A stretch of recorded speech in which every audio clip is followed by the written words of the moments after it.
start looking for new things, it's kind of like, you know, you go to a new school, you know, who am I going to go to lunch with? Right. And, you know, where's my locker? And is the teacher going to like me? And we don't want to go through that. We're human beings, we're emotional creatures. There's a lot of emotion tied up in changing jobs. Yes. But you have to be willing to do that to get the benefits. And unfortunately, sometimes there is bias and prejudice in the workplace. Yeah. That can definitely cause you to want to move. You know, bias is closed-minded weight in favor of or against something. But it can be unconscious. The person doesn't even know that that it's influencing them. Yeah. And then prejudice, a negative feeling or opinion about someone based upon a group association. And that's without facts of knowing the person. Right. Now my guess is most of you here and online have experienced this. You probably can smell it a mile away. Mm-hmm.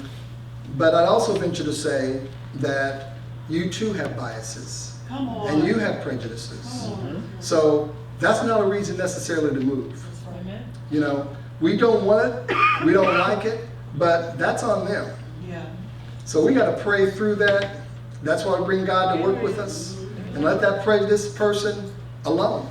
Right. That's them. However, if their prejudice or bias turns into behaviors, that's a problem. Yeah. That's a different story. Those people can't act on those prejudices because that's against the law. Right. Federal, state, and local laws require appropriate behavior in the workplace. I'm going to share a couple of them with you. There's Title VII, Civil Rights Act, protects people based upon race, color, religion, sex, and national origin. Equal Pay Act says that men and women need to be paid the same for substantially equal work. Age discrimination. That's discrimination because people are over the age of 40.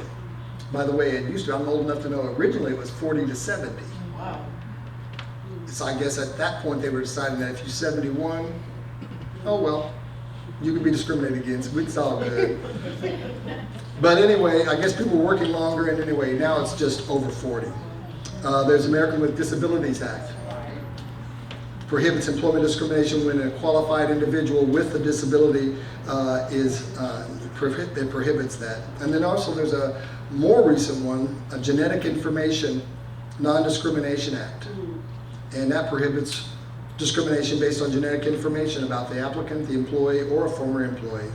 It's basically your heritage. That's against the law. And there are others.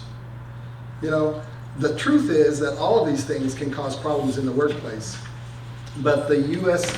Equal Employment Opportunity Commission enforces all of them and more. The City of Austin, we also have there an ordinance for fair chance hiring.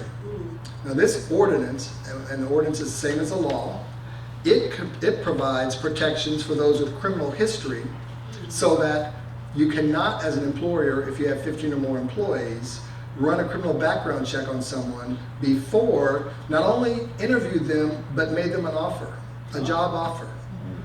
So if that's your situation, be aware there's laws against that. If you are facing what you believe to be discrimination, that may lead you to look for a new job, move, but the city does have resources that can help you. There's a couple of folks here today work in that field, so just let us know and we'd be glad to hook you up with somebody who can address your issues. Finally, I'd like to give a few comments about work. You know, as Pastor was mentioning, there's so much opportunity happening in the city. Right. You know, the more we know about the process for getting jobs, the less we'll be concerned about moving when the time is right. That's right. And if you're a small business owner, there's a few tips that I'd like to share with you that you might want to consider. As I was talking about job descriptions, make sure you have them. The better you define the jobs you're trying to hire for to make your business work, the more likely you're able to get employees who can move your business forward. Use social media to advertise. It's used very easily. Most of it is easy, not only easy to write, but it's very accessible to everybody. You need to plan your interviews. Don't just go through a stack of resumes, bring people in for 30 minutes and say, tell me about yourself. Yeah. Or, you know, what do you want to be doing in 5 years? You got to get to what it is that your business needs, ask questions about that in the context of their job. I recommend using referral bonuses if you're a small company, because if you hire good people, they know good people, and they're motivated to work with good people. So it might cost you a little bit, and in the long run, it's definitely going to save you. Check references. So no matter how great the interview went, take the time to make those calls. You'll want to know that somebody else also feels like this was the right person. Don't settle. That maybe should have been number one. But if you have any concerns about hiring the person, then don't do it. It's going to save you in the long run. And the last one, which may surprise you, pay them right. All right. I'm a firm believer that small business in particular need a budget to pay a premium for their employees. Many times, these will be generic jobs. People will have opportunities. We just talked about all the jobs that are going to be available. You don't want them, after all that time and effort, going down the street for 50 cents or $1 more. You got to identify what the market rate is. Figure out from your budget what you can pay above that, so that person coming in knows that they're valued, and you want them to stay. That you want to keep them. So using those tips, I feel can help someone if you're in a small business to hopefully build a stronger team for your company. I'd like to close today just just reminding you of the things that we talked about. This is an area that's very passionate for me. Being passionate about your job makes it not work. That's good. And so you find the right opportunity with the right pay in the right company, then you won't feel like you're working at all. That's right. So getting the job you want, and then keeping the job you get, and then knowing when to move on are all skills that you can learn and then be more effective in your job search process. Job search and workplace stress are real, but staying prayed up, making sure you keep the folks who are assisting you in this process aligned with you can make you get to the place you're trying to get to. Just remember that you're working for God and everything else will fall into place. 1 Corinthians 15:58, therefore, my beloved brothers, be steadfast, immovable, always abounding in the work of the Lord, knowing that in the Lord your labor is not in vain. That's right. Thank y'all.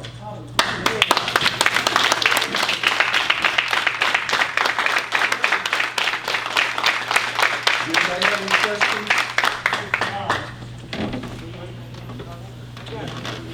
Yes. What if you never had a job, and they ask you how much you get paid, what, and you don't want to get low amount? Okay, that's a good question. Online, you can actually Google to find average rate of pay from almost any job. And it'll tell you some ballpark areas to identify. And if you've never had a job, you can always identify volunteer work. You can identify anything that you did that was a responsibility that you had to perform. So you can say, well, I haven't done that in a job, but I did volunteer at Jesus Christ First Ministries and did this thing, which is very similar to that. So you can find examples from other things. And at the city, I know in particular, we do accept volunteer work as a valid method for determining your qualifications. Yes? So, what would you say to folks who believe that the job interview is already fixed? That's a good question.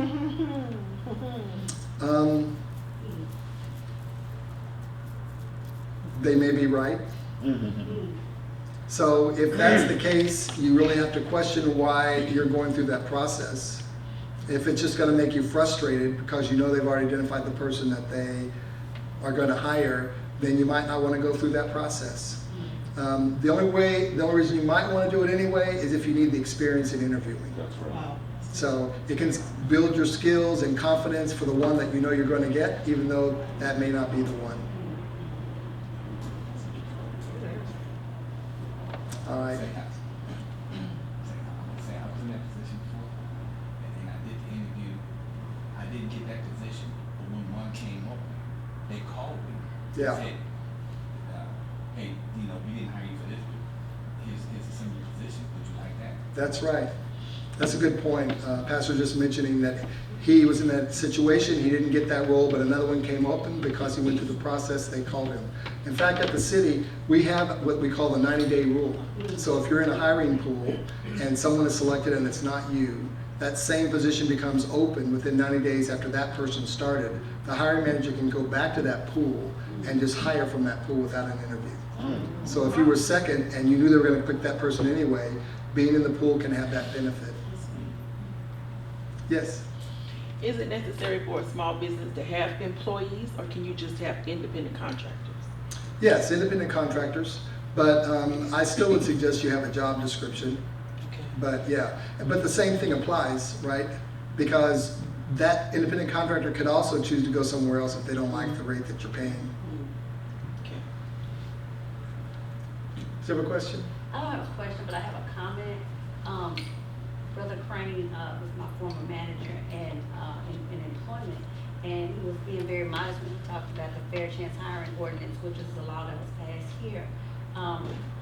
Rodney led the effort, the team's effort to create that ordinance so that individuals with a criminal history can have a fair chance at employment. So I just want to take a time to, and I don't want to get emotional because it's a very important thing to me, but for him to lead that act and become the first city in the southern United States to pass a law to help individuals with a criminal history is something that he should be applauded for.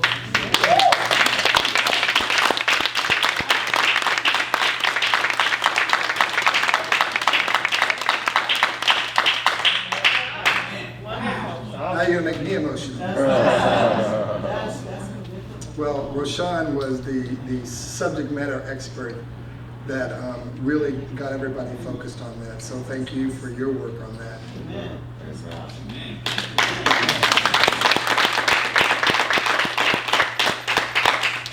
All right, well, thank you all so much. And if anybody has any other questions, you know, I'll be around after service. Amen.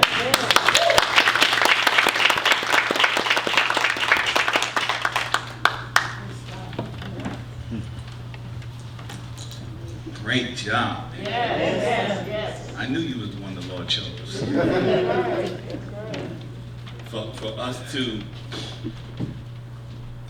just the bit of information that you received here today have empowered you. Now you're walking into interviews differently. Come on now. Instead of just slumming into it, you're walking with your head up. Yeah. Why? Because you have information, we have information, and then, so when I interview for a job, and my career is different now, I don't just interview for a job. Companies seek me out because I do something very unique. And my interview process, I'm interviewing the company. Right. All right. First of all, it's an interview process. Right. You need to interview them as well as they're interviewing you. Amen. You need to ask about, Yes. you know, okay, you want to know where I'm going to be in 5 years? Where you going to take me in five years? Amen. Go ahead. Where will my money be in 5 years? According to, and you know, statistics, this is happening in our industry. What securities are you willing to give me? And 3% is the across the board raise. I'm looking to live a little different. I literally had a manager, because they gave me a raise, and I went to him. I said, "This is not enough. Yeah. Amen. First of all, you're not hiring somebody that's new. I have a ton of experience. Amen. So the raise you gave me is not enough. I need a bigger raise." Amen. And you know what this untrained idiot told me? What did he say? Well, we're not trying to buy you steak dinners. He told me this. Say it again. He told me that, well, Tim, we're not trying to buy you steak dinners. What? You didn't know you. No, for real. And I said, well, good, because the steak I eat is Wagyu Kobe beef, and it costs $300 a pound. And if you was gonna buy me steak dinners, I would be earning your money and your boss's money.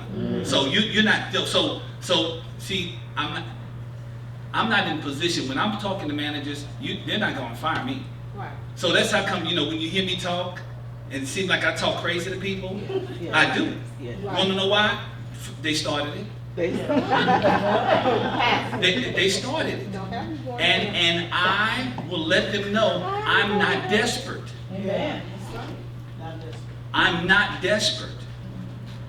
And so talk to me intelligently. All right. I'm going to talk to you intelligently. That's right. Say that. I know what I'm Say bringing. that. I'm making your company better. I do things that you don't ask me to do. Amen. You don't have to worry. If I'm there, it's good. Yeah. Whether it be in town, in another state, in another country, dealing with foreigners or dealing with domestic, it's good. Amen. And when you get a report, it's going to be a good report. That costs. Yes, it You don't get, you do not get Michael Jordan at Will Purdue price. is. Well, Speak it. You need to know that you are valued, that's right. and you need to know your value. Amen. And because some companies will devalue you in your interview.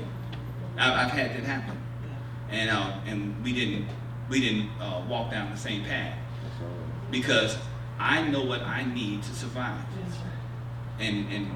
And on the wage question, know what you need when you go in there. Amen. And then give yourself a 10% raise and ask for that. Because if they go with the 3%, that's you're gonna be stuck there. Then new people gonna come in making more than you. Absolutely. And you're gonna be mad, frustrated. Yes. And a good job is hard to leave. I'm just telling you. A good job is hard to leave. And when in a bad economy, a good job is hard to leave. But our economy is so good. Help wanted signs is everywhere. It used to be I could hire a truck driver for $17, $20 an hour. Not anymore. Why? Because McDonald's is paying $15 to $16 an hour Amen. with no experience. Absolutely. So I'm gonna ask you to come drive a commercial vehicle and learn all of this stuff. No, we got to give you some money. Yeah. And they have it. I read an article in USA Today. Jobs are keeping their available cash for people who demands raises above the norm. Mhm. So if you don't ask for it, they're not going to give it to you. That's right. And to hire the new people that they want in there. And I have made more than guys that was doing the same job for 15 years, and I was just there for 2. Mhm. So, because when you make money, you feel better. You feel better. Absolutely. No, you feel better. Yes. It's Friday and you don't have nothing to do the weekend. It feels good. You got $1,000 and you don't, and that $1,000 have to go on no bills. It feels good. Yeah. So it is awesome. And thank you, Brother Crain. What a fantastic job. And thank you for fighting for those who need someone to fight for. Yes. That was awesome. I Yes, didn't know that. yes. Thank you so much. Because, hey, when people come out of jail and they've made a mistake, because a lot of people make mistakes. That's right. That's why they don't go back. They don't want to be there. Amen. And and when we put people in desperate situations, they will behave desperately. That's right. Come on. And so we should not allow that one mistake, to cripple them forever. Yes. Always having their proverbial foot on their neck. Yeah. Amen. And we, as people of color, and then also the people that hang around us that don't have color, they look at you as a person of color. Right. That's right. So we need to make sure that we're doing things to give opportunities to those that are at a disadvantage. And when I hire drivers, I'm really tough on the brothers. If they come in there acting crazy, like they just, say, man, what's up? I tell my friends, hey, if I hire you, I will fire you first. Because you should come in here giving me the respect when nobody else is giving me the respect. Because I got you here and I got here by my merits. Yeah. So don't destroy me because you want to have fun. Go have fun on the unemployment line. Oh, listen. And look, at work, Hey, work, you taking care of your family. This is a godly duty. If a man does not work, he don't eat. All right, say that. I like to eat. Me too. And well. Amen. Neck bones is good when I choose to eat them. Give me the steak and the lobsters and all the other good stuff too. We deserve that. And we as God's people, in this climate, you're going to be able to ask for more. Amen. And I'm already know, I'm seeing it. I'm seeing companies in our industry paying more than they ever paid before because we want to hire people that are qualified that we don't have to train. Yeah. We have a $5,000 signing bonus. If you tell your friend and they work for us for a year, we'll give you $5,000. We'll break it up into 3 payments, 4 payments. We'll break it up into 4 payments so you can get this money. Yeah. So if your friend come work and stay there for 3 months, you're gonna get $1,000. They stay there for 6 months, you'll get another $1,500. So yes, I see it. I'm not saying that this is not happening. This is happening before our very eyes. Yes. And some of us, we need, as he said, companies will allow you, and this has happened to me my whole life, even since I was a teenager, working at Taco Cabana. Managers have come to me and asked me, I love the way you work. Do you have any friends? Because of the old saying, birds of a feather. Yes, if you're a hard worker, you must know some hard workers. Yeah. I just didn't know any. Right. This was home training. This was grandpa, daddy, mama. That was that training. So nobody thought of any other questions they would like to ask? Brother Crain, how awesome. What a great job. Awesome.